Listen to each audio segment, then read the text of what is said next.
prenons notre Bible.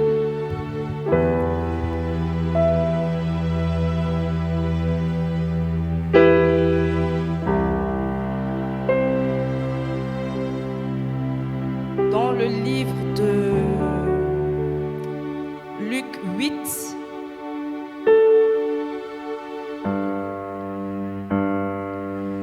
à partir du verset... Non, d'abord, on va prendre Marc 5, à partir du verset 35.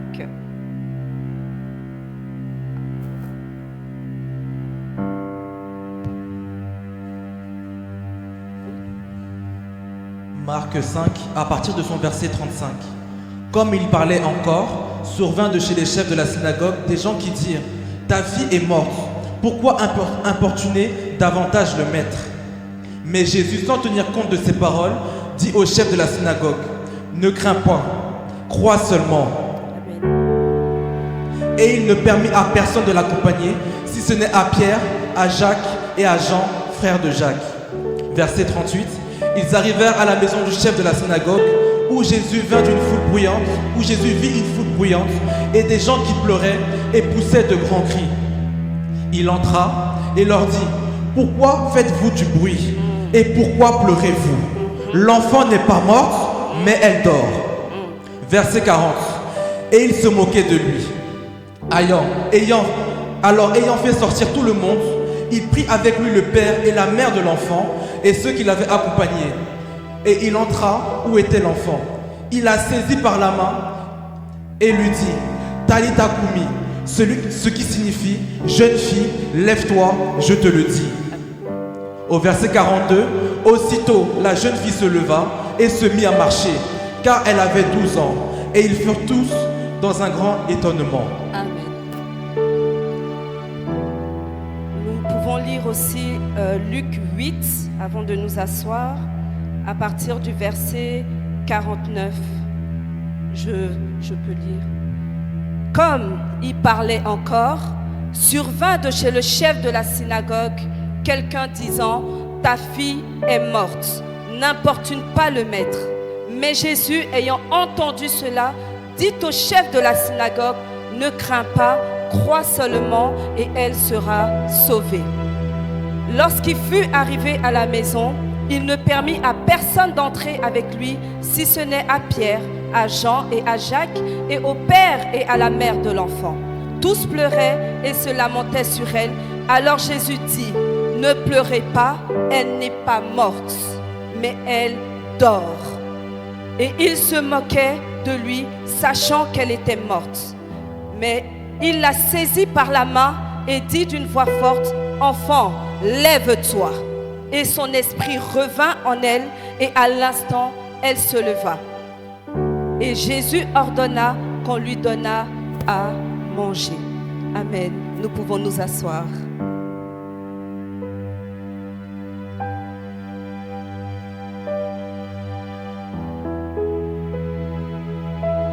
Tu peux dire à ton voisin, c'est la suite. Nous sommes dans la suite. Et le thème de ce matin, c'est quand l'impossible devient possible.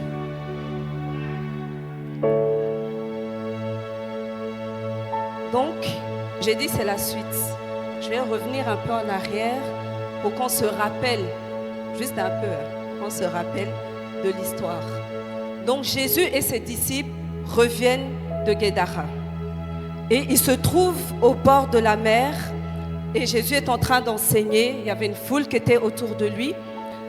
Et là, la Bible me dit un homme nommé Jairus, qui est chef de la synagogue, le voit. Donc quand Jairus voit Jésus, il court vers Jésus. Et il dit à Jésus, il supplie même Jésus de venir avec lui à sa maison. Que Jésus vienne avec lui jusque chez lui parce qu'il y a un cas compliqué. Jairus supplie Jésus, viens avec moi parce que ma fille est malade. viens avec moi. Et Jésus accepte. Il dit à Jairus, ok, allez, on y va. Et ils se mettent en chemin et ils sont suivis par toute la foule. Tous ceux qui étaient là les suivent.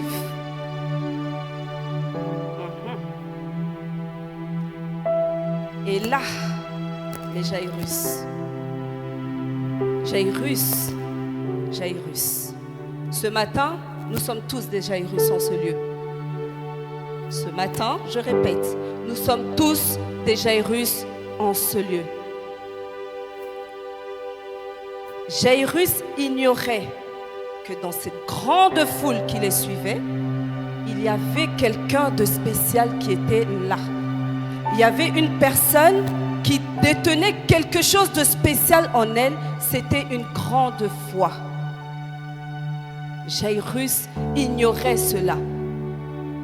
Et il se met en route, et il marche, et il marche. Et cette dame qui était là aussi était venue pour sa guérison. Amen. Ce qui m'a interpellée là, je me suis dit, mais donc en fait, les deux avaient le même objectif. Venir là où il y avait Jésus et prendre la guérison, que ce soit pour elle-même ou pour une autre personne. Mais le procédé était différent. La femme s'est dit, moi je prends ma guérison et je rentre chez moi. Jairus dit non, moi je transporte le vase qui a la guérison en lui et je l'emmène dans ma maison. Mais Jairus, tu pouvais, comme cette femme, provoquer la guérison de ta fille, mais à l'instant même. Comme le centenier qui a dit à Jésus, dis seulement un mot. Dis seulement un mot. Mais Jairus, tu avais cette capacité et en plus, tu es le parent direct de cet enfant-là.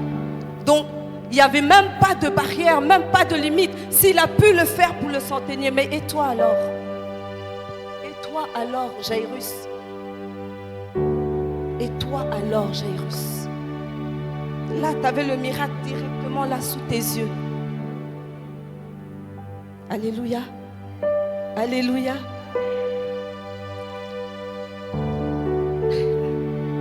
Et pendant qu'ils avancent, ils continuent le chemin. Donc cette femme se dit, moi je suis venue pour que Jésus me touche. Ça c'était l'objectif premier. Que Jésus me touche et que je reçoive ma guérison. Mais elle regarde devant elle. Elle regarde à sa droite. Elle regarde à sa gauche. Il y a tout qui l'empêche d'atteindre Jésus. La Bible ne me dit pas qu'elle était juste à côté. La Bible ne me dit pas qu'elle était derrière, mais je suis sûre qu'elle était au fond là-bas. Comment arriver à Jésus? Il y a la loi devant qui me condamne. Il y a les disciples qui sont là. Il y a les autres malades qui attendent aussi comme moi de recevoir quelque chose. Qu'est-ce que je peux faire de spécial? Qu'est-ce que je peux faire de spécial? Et cette femme réfléchit.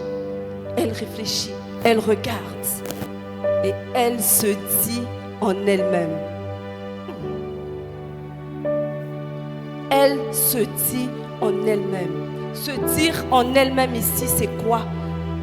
C'est reconfigurer ce que tu as toujours su de toi-même. Ce que tes pensées te disent. Ce que la loi te dit sur ta situation. Là, c'était sa maladie. Elle était interdite d'entrer dans un lieu où il y avait les saints. C'était ça, se dire en elle-même. Je suis arrivée jusque-là. Qu'est-ce que je peux faire pour atteindre mon objectif? Reformater ce que tu connais. Reformater ce que tu sais de toi. Chercher au plus profond de toi-même la chose spéciale pour toucher le cœur de Dieu. c'est là que cette femme a eu la révélation du contenant et du contenu.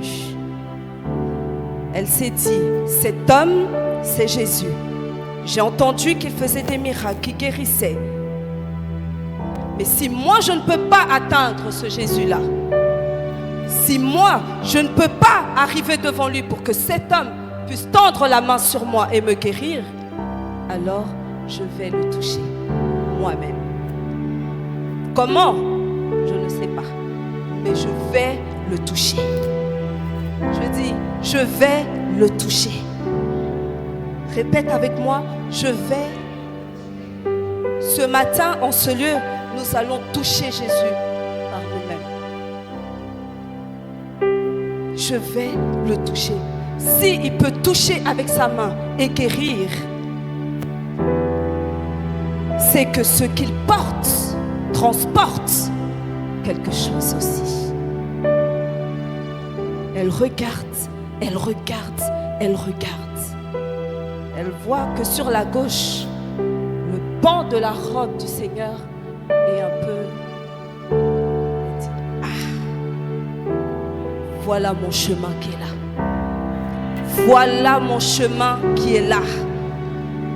Je dis, voilà mon chemin qui est là. Je n'ai pas besoin... Non, là, le pan de la robe du Seigneur est là. Et elle se faufile. Et elle arrive, touche le vêtement de Jésus. Je dis qu'elle touche le vêtement de Jésus. Et à l'instant T, la Bible ne me dit pas le temps qu'elle arrive chez elle. Non, la Bible me dit là. Là. Dès que sa main a touché le vêtement de Jésus, elle a été guérie. Elle a été guérie. Et Jésus, au même instant, se sent vidé de quelque chose. Se sent vidé d'une force. Est-ce qu'on peut imaginer quelle est la foi que la femme a eue en elle qui a pu vider l'Éternel d'une force? Elle est venue puiser quelque chose en Jésus. Ce matin, est-ce que quelqu'un en ce lieu peut puiser quelque chose en Jésus avant de rentrer chez lui? Comme cette femme, il s'est senti vidé, ôté de quelque chose. Et il dit, mais qui m'a touché? Ce matin, est-ce que le Seigneur peut demander si l'évangéliste Yvan sait qui l'a touché? Est-ce que tu sais qui peut toucher l'Éternel? Ce matin, je te pose la question. Et Dieu te demande, est-ce que tu sais comment tu peux toucher Jésus? Comme cette femme. Comme cette femme. Comme cette femme. Elle n'a regardé ni à gauche ni à droite. Elle a cherché à toucher son objectif. Touche ton objectif et tu verras la main de Dieu.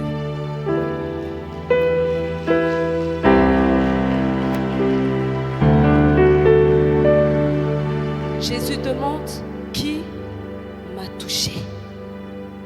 Qui m'a touché? Quelle question? Avec toute cette foule, avec toutes ces personnes, Seigneur, qui t'a touché? Mais Jésus cherchait la personne pour témoigner de ce qu'elle avait vécu, afin que tous sachent qu'il est capable de faire, au-delà même de ce qu'eux ils peuvent penser ou imaginer. Frères et sœurs, quand Jésus nous fait du bien, venons et témoignons comme cette femme. Je suis sûre que quand elle a touché Jésus et qu'elle a été guérie, elle était en train de chercher la porte de sortie pour aller vite chez elle. Et c'est là il dit, non, qui m'a touché? Elle continuait tout doucement. Pas qu'on m'attrape. Toi, Jésus, tu dis qu'il t'a touché. Et moi, Mireille, je vais venir dire oui, c'est moi. Je prends mon chemin. Je prends mon chemin tout doucement. Qui va chercher les problèmes? Personne. Mais elle s'est arrêtée. Elle s'est arrêtée. Et elle a osé témoigner. Elle a osé dire, c'est moi. Seigneur, c'est moi. Elle se jette aux pieds du Seigneur aussi et elle lui dit, c'est moi, ne cherche même pas, c'est moi qui t'ai touché. Aujourd'hui, 1er décembre 2024, c'est moi qui t'ai touché, Seigneur. C'est moi qui t'ai touché. C'est moi qui t'ai touché. Amen. Je veux aussi dire à quelqu'un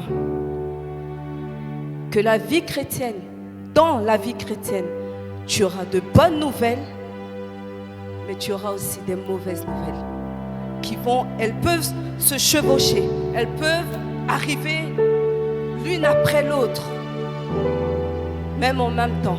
Merci. Mais tout dépend de la manière dont tu reçois cette mauvaise nouvelle. Tout dépend de comment tu la perçois et de comment tu la prends. Je dis ça pourquoi? Parce que pendant que cette femme est en train de témoigner, que les gens étaient dans la joie, que les gens étaient heureux pour ce que Jésus venait de faire, de chez Jairus, les gens arrivent.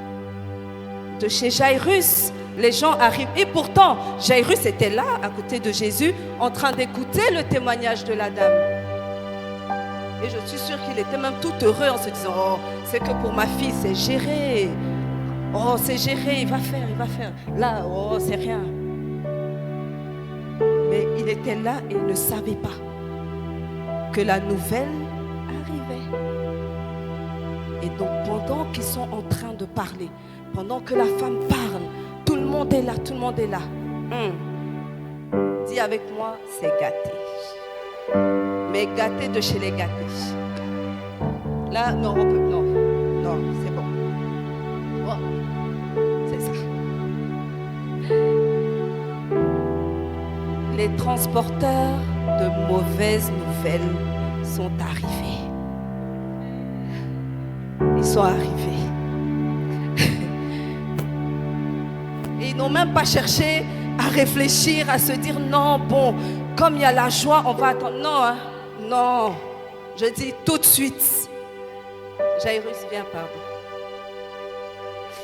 Viens, Jairus. Donc Jairus est là, avec Jésus en train de se réjouir. Eux, ils ne tournent pas, hein. Ils viennent.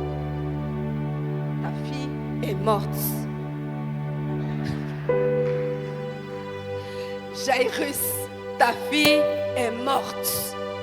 Viens, qu'on parte. Vite, tu vas aller la pleurer. Mais je dis que juste là, il y a les réjouissances. Et vous, oui, ils étaient en chemin. Et un autre chemin vient croiser le chemin pour les sortir du chemin. Pour sortir Jairus du chemin de sa grâce. Parce que là, on imagine qu'avec cette nouvelle, Jairus pouvait se retourner et dire, bon, ok, on y va. Je vais aller vite pleurer, ma femme est seule. Non, on y va. Mais Jairus était là. Jairus était là. Son cœur lui faisait mal. Mais il était là. Je dis que Jairus est resté là. Et eux, ils étaient là. N'importune pas le mettre. Mais c'est bon, regarde. Il ne peut plus rien faire pour toi. Nous, on a entendu qu'il guérit les malades. Ça, oui. Il a délivré le fou de Gadara. Oui. Même les petites maladies là, ça c'est rien. Mais là, Jairus, on parle de la mort. Jairus, il s'agit de la mort. C'est-à-dire que ta fille respirait il y a 1 heure, mais maintenant, elle ne respire plus. Jairus, mais tu fais quoi encore arrêter là, en train de suivre ce qui se passe? Viens qu'on parte. Viens. Je dis, Jairus était bloqué. De toute façon, je suis arrêtée là. C'était comme ça, Jairus était. Je dis, il ne peut pas bouger. Il ne peut pas. Il se dit, mais je suis venu demander la grâce de la guérison pour ma fille. Et sur ce chemin, je ne suis même pas arrivée. Et vous venez me dire qu'elle est morte. Et qu'est-ce que je dois faire? Partir avec vous? Partir avec vous? Aller pleurer? Ou rester auprès du Maître? Quelle question? Quelle question?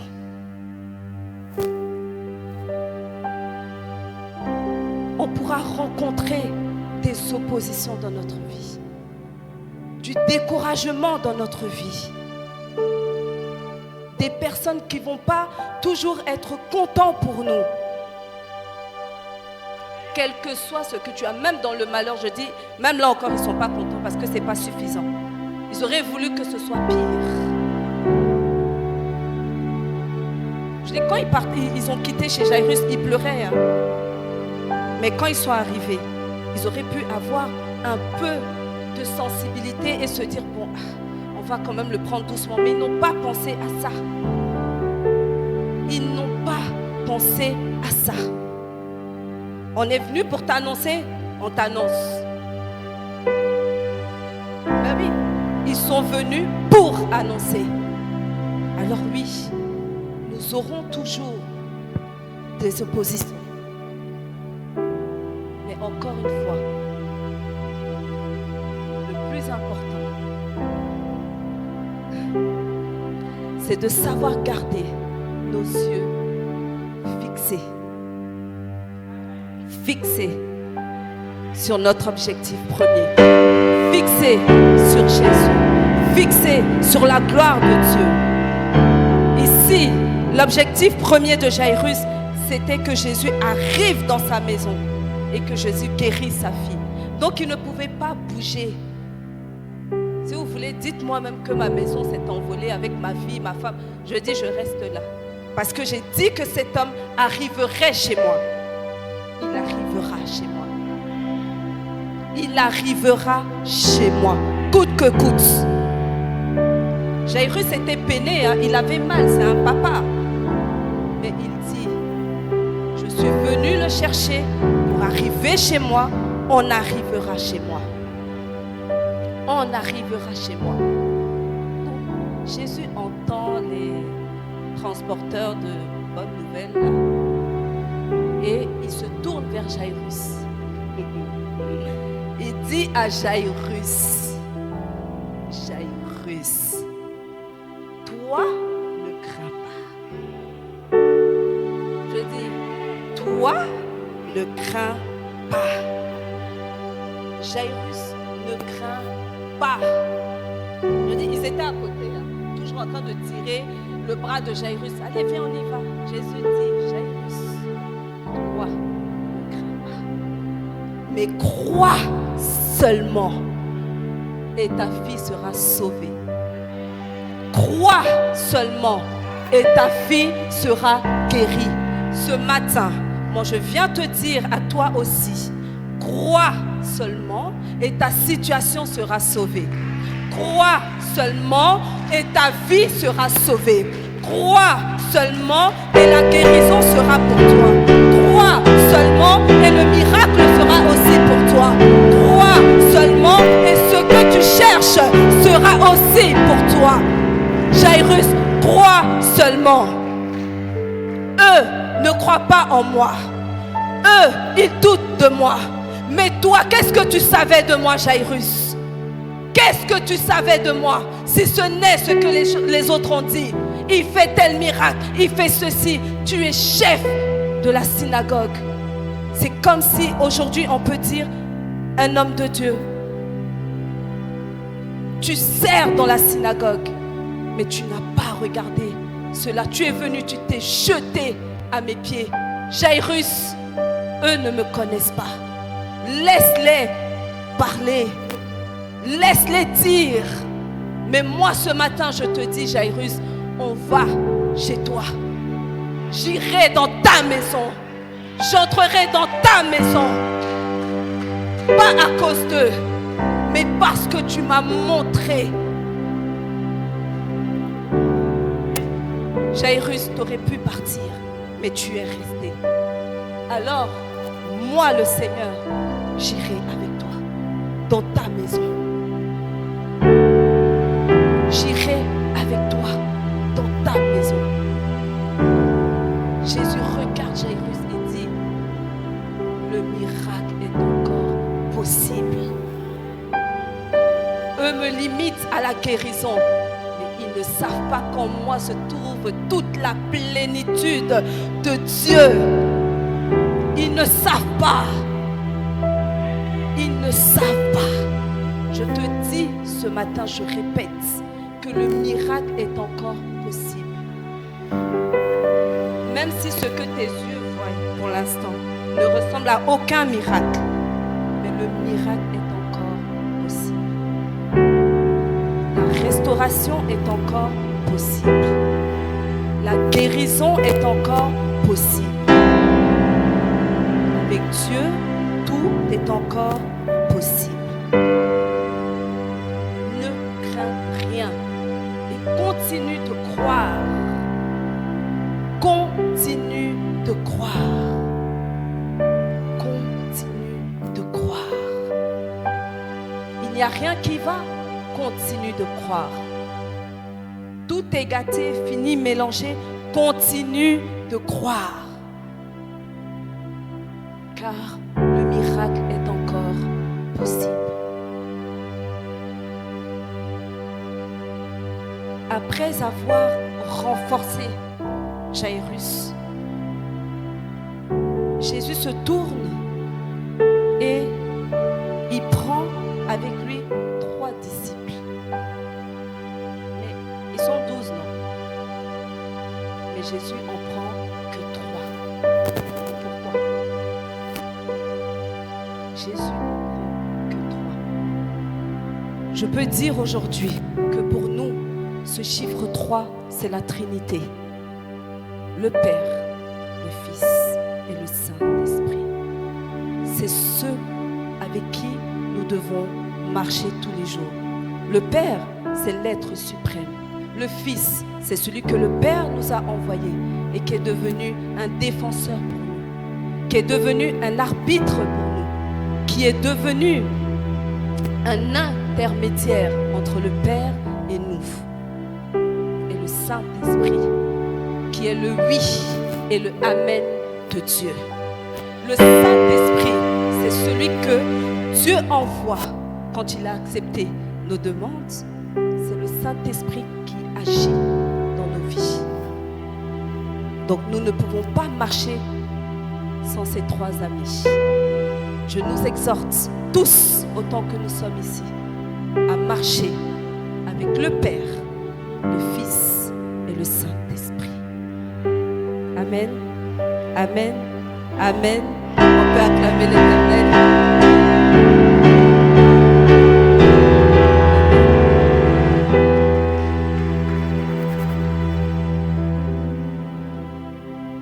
Donc il fait son choix et il leur dit, allons-y.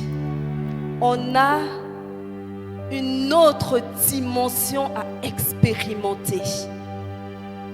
Nous sommes partis délivrer le fou de Guédara. Ça, c'était encore une dimension. Mais là, il s'agit de la dimension supérieure. Ramener la vie en quelqu'un, c'est la dimension supérieure. Donc, on y va. Le choix de Jésus n'est pas pour rien. Quand on regarde à qui il a remis les clés de l'église, à Pierre. Qui a écrit l'Apocalypse? Jean. Je parle à quelqu'un ce matin.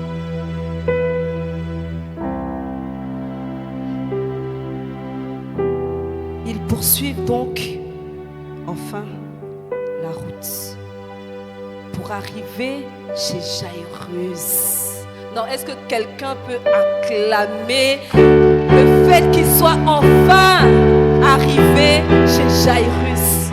Après tous ces tumultes, ils sont arrivés chez Jairus. Et ils arrivent. Jésus entend des cris, des pleurs, des lamentations. Et ils avaient même appelé les joueurs de harpe pour venir vraiment...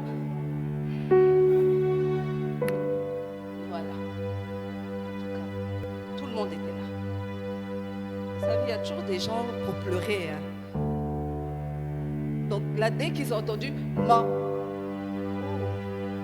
Yako, non, tu sais, on est là. Ils sont là. Ils étaient tous là. Jésus dit, mais, qu'est-ce que vous êtes en train de faire? Qu'est-ce que vous êtes en train de faire? Pourquoi tout ce bruit? Pourquoi tous ces pleurs? Non, pourquoi? Arrêtez de pleurer parce que l'enfant n'est pas morte. L'enfant n'est pas morte, mais elle... Seigneur, elle n'est pas morte. Elle n'est pas morte, mais elle dort. Ils l'ont bien regardé. Ils se sont eux-mêmes regardés. Et ils ont dit, mais ils se moquent de nous là. Nous avons quitté nos maisons pour venir pleurer. Et toi, tu sors de je ne sais où et tu viens nous dire que arrêtons de pleurer parce que elle dort. Nous sommes venus pour pleurer. Donc, nous voulons pleurer. Jésus dit, on ne pleure pas dans cette maison. Il dit, stop. Arrêtez de pleurer. Arrêtez de pleurer. Arrêtez de pleurer. Arrêtez de pleurer. Arrêtez tous ces bruits-là. Stop maintenant. Et eux, ils rient. Dieu m'envoie parler à quelqu'un ce matin. Il dit de te dire à toi qui es assis là, laisse-les se moquer. Laisse-les se moquer. Laisse-les se moquer. Je dis, laisse-les se moquer. Laisse-les se moquer de ta situation. Laisse-les se moquer de ta vie. Toi, au contraire, tu vas leur dire, comme Job, je sais que mon Rédempteur est vivant et qu'il se lèvera le dernier. Tu leur diras qu'il se lèvera le dernier. Que même si ma situation n'a pas changé depuis 20 ans, il se lèvera le dernier. Et si ma situation n'a pas changé, c'est parce que ce n'est pas encore le temps. Mais laisse-les se moquer. Toi, ne te laisse pas atteindre. Dieu parle à quelqu'un. L'Éternel m'envoie te dire ce matin, laisse-les se moquer. Qu'est-ce qu'il y a dans ta maison qui ne va pas? Laisse-les se moquer. Laisse-les se moquer. Ce n'est rien devant la gloire de Dieu. Mais rien du tout. Laisse-les se moquer. Mon Dieu tire sa gloire des situations compliquées. C'est quand c'est gâté, c'est fini. Comme Jairus, c'est là qu'il agit. Parce que s'il agissait avant, on aurait dit, oh, elle est guérie. Non, mais là ça a marqué les cœurs. Laisse-les se moquer. Qu'ils se moquent de ton Dieu. Qu'ils se moquent de ton Père. Qu'ils se moquent. Dis-leur que ma situation est encore là. Parce qu'elle ne sent pas encore assez. Elle n'est pas pourrie. Parce que quand l'odeur de la pourriture va monter, Jésus va dire, c'est le moment. Jésus va dire c'est maintenant. Il va dire c'est là maintenant que je vais aller. Il ne va pas attendre. Mais s'il ne bouge pas, c'est parce que ma situation sent encore bon. Je dis, s'il ne se l'est pas encore, c'est parce que ma situation est encore parfaite. Hey! L'Éternel parle à quelqu'un. Ça fait combien d'années? Cette femme a attendu 12 ans. 12 ans à saigner. Mais un seul jour, elle a vu son miracle. Parce que l'odeur avait touché Dieu. Parce que l'odeur avait touché.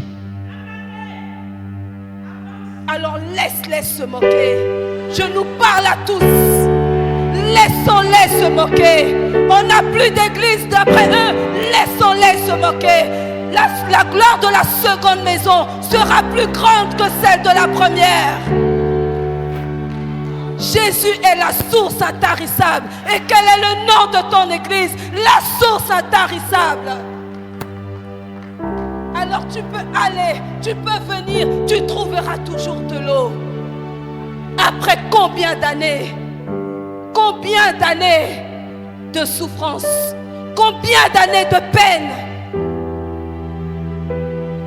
Jésus m'a envoyé ce matin te dire, laisse-les se moquer.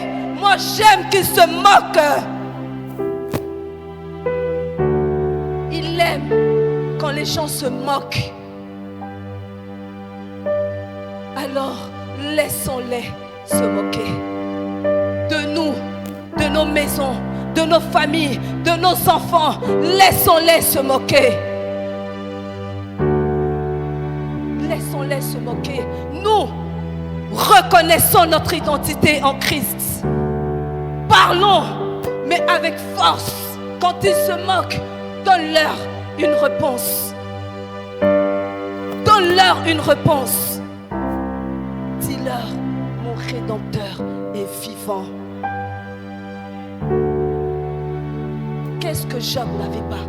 Mais en une journée, tout.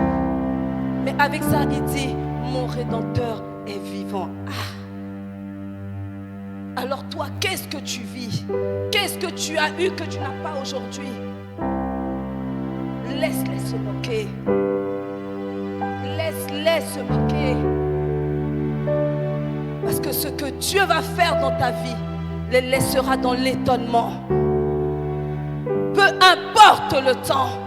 Voilà le message de Dieu. Peu importe le temps. Peu importe les circonstances. Peu importe la situation. Même si c'est désespéré, je dis, il va arranger. Il va l'arranger. Il n'y a rien qui soit impossible à Dieu. Il est celui qui prend l'impossibilité et la rend possible. Il est celui qui prend l'incapacité et rend ça en capacité. Il enlève tous les suffixes qui sont devant. Il retire tout ce qui est imperfection et le transforme en perfection. En perfection. Alors oui, laisse-les se moquer. Laisse-les se moquer. Toi, tu es un enfant de Dieu. Que ton identité en Christ soit celle que tu prônes devant les moqueries. Que ton identité soit celle que tu transportes dans ton sac, dans ta valise, dans tout ce que tu veux. Mais laisse-les parler. Laisse-les parler. En fait, ils parleront toujours. Donc, laisse-les parler. Toi, regarde à la croix. Regarde à Jésus. Laisse-les parler. Laisse-les parler.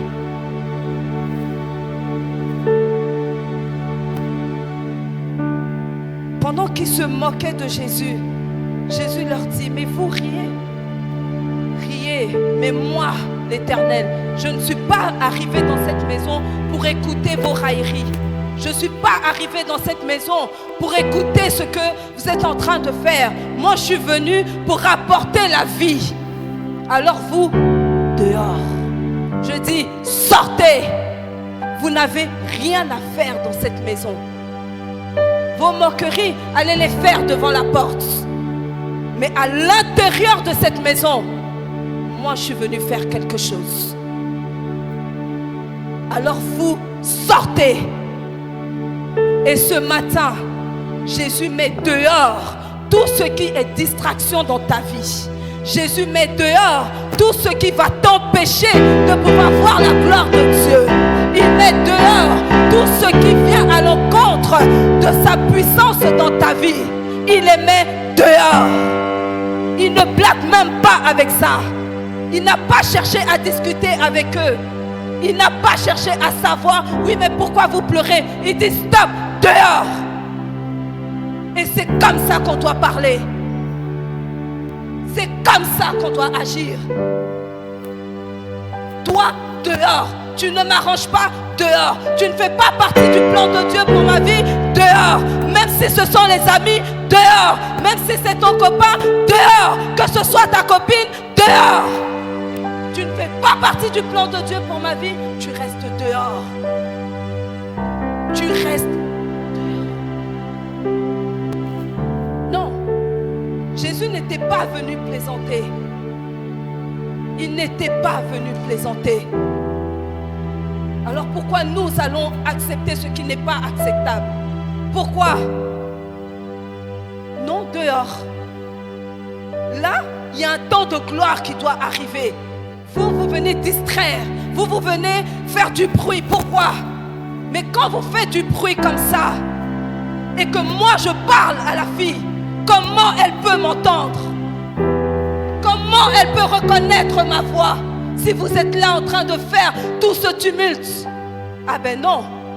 Alors pour qu'elle puisse m'entendre, je dis vous. Non, vous ne me suivez pas. Dites-le avec foi ce matin. Dehors. Tout ce qui vient empêcher ton miracle, dehors. Je dis, on est à la fin de l'année. 2025 n'est pas loin. On ne va pas rentrer encore et vivre les mêmes choses. Que tout ce qui vient empêcher ton miracle reste dehors. Reste dehors. Parce que s'ils sont là, comment tu peux reconnaître la voix de ton Père? Comment tu peux reconnaître qu'il est en train de t'indiquer tel ou tel chemin? Si tu te laisses distraire, si tu te laisses atteindre, alors dehors. Alors dehors, Jésus s'intercale entre toi et la foule, entre toi et le bruit, entre toi et tout ce qui te fait pleurer. Il s'intercale ce matin.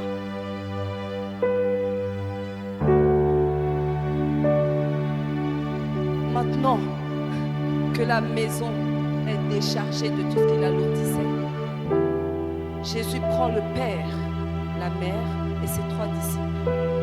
Il leur dit, allons maintenant où se trouve l'enfant. Les disciples, ce sont les témoins internes de Jésus et les parents sont les témoins externes, mais aussi les 2 personnes, les 2 autorités, excusez-moi, que Dieu a établies sur un enfant, ce sont les parents. Et il les prend et ils vont là où se trouve l'enfant. Dans la chambre où se trouve l'enfant, c'est le lieu de l'intimité. Dans l'intimité.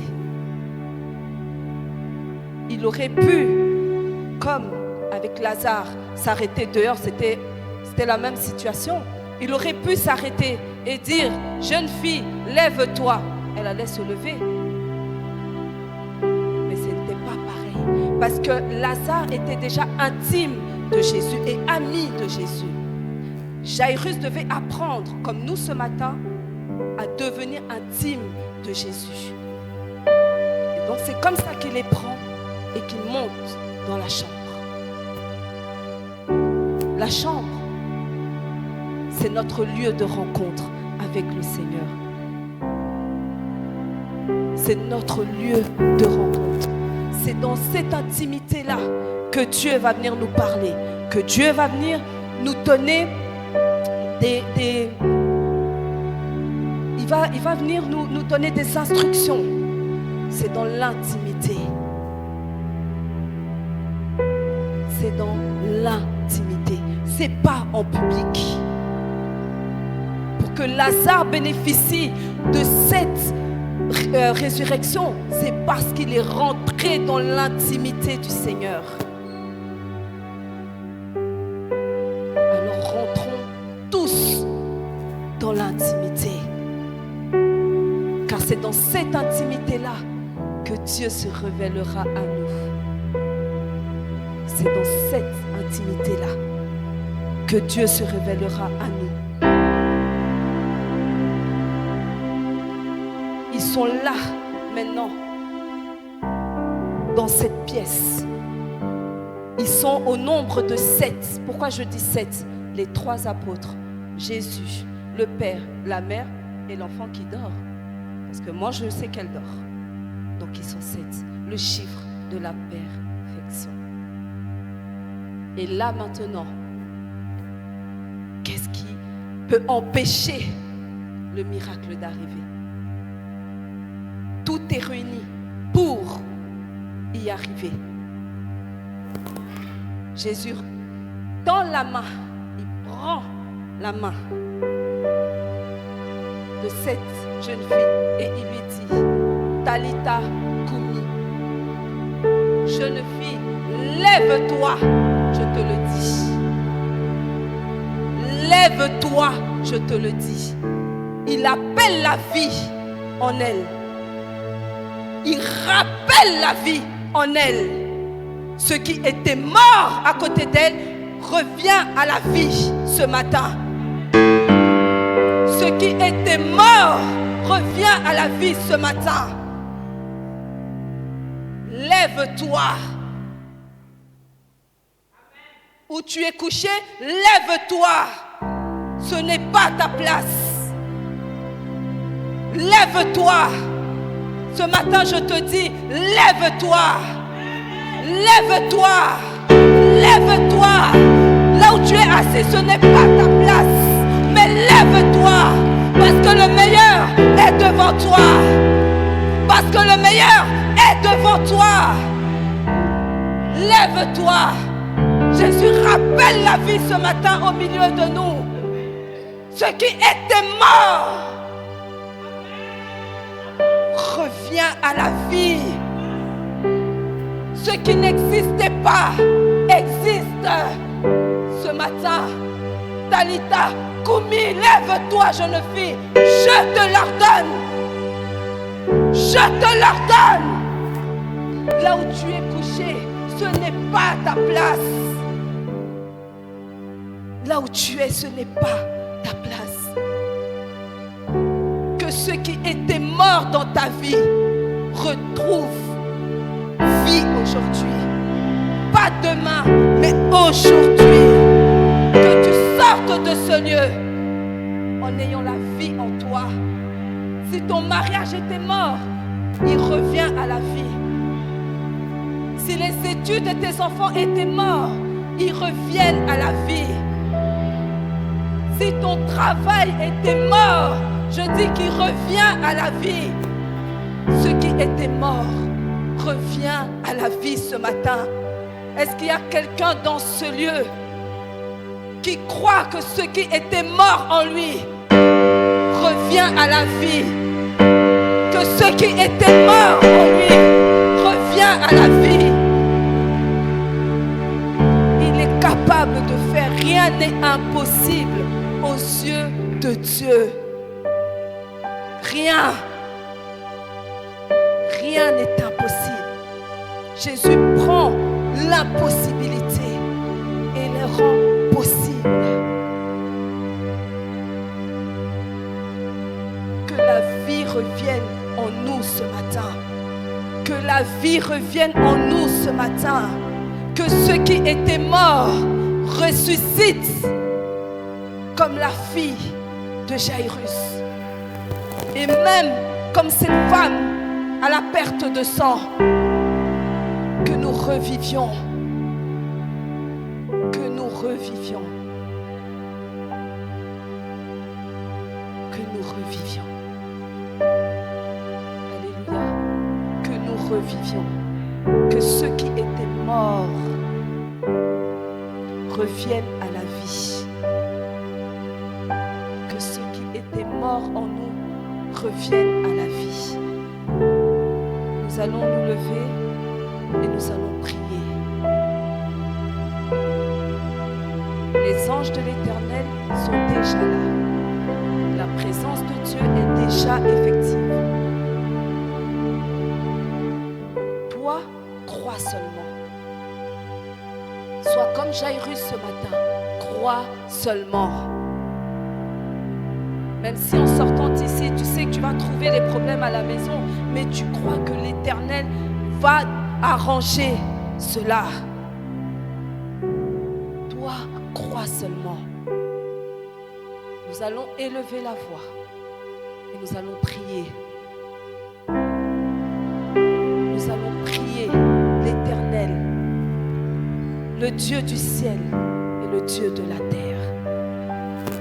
Que par cette parole qu'il nous a envoyée ce matin, qu'il y ait un réveil en nous. Que ceux qui étaient morts puissent passer à la vie ce matin. Que ceux qui n'existaient pas existent.